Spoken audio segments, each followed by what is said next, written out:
आज मी चिकन बनवणार आहे, ते पण गावठी पद्धतीने झणझणीत. आता त्याला मी मसाला लावते, दाखवते तुम्हाला. ही मी पेस्ट कुटून घेतलेली आहे.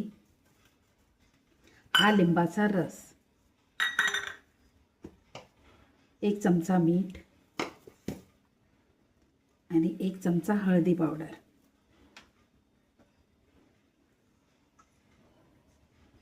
घालूया. हा 1 चमचा गरम मसाला, 1 चमचा लाल मिरची पावडर, 2 चमचे तेल घालून घेते. आता चांगल्या पद्धतीने मी त्याला मिक्स करते बघा, अशा प्रकारे. कारण त्याला मसाला लागला पाहिजे आणि मग त्याची रूच पण चांगली येते, टेस्ट बघा, खायला पण एकदम चांगलं लागते. कसं वाटायला सांगा तुम्ही कमेंट करून. आणि अशा पद्धतीने तुम्ही पण करून बघा, चांगलं लागेल.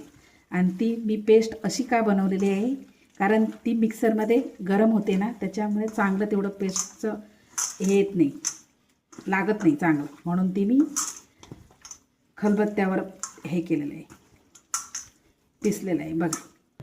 आता मी 10 मिनटं हे मुरत ठेवणार आहे, कारण त्याचं चांगलं हे होतं. आणि ढाकून घेते. हे बघा, मी गावरान चिकन बनवते. आता मी त्याच्यात तेल टाकते, आल्या लसणाची पेस्ट टाकते थोडीशी, ती थोडी चांगली परतून घेते.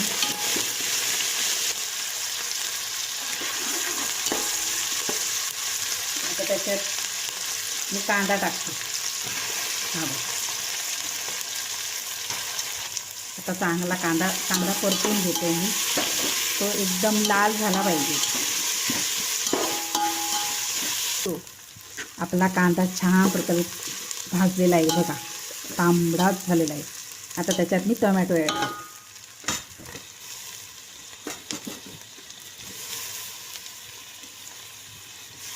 आता तो चांगला परतून घेऊया आपण.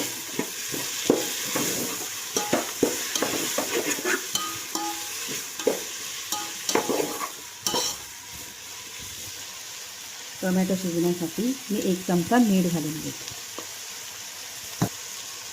आता मी ते टोमॅटो, कांदा पेस्ट वगैरे घातलेली आहे ना, ते टोमॅटो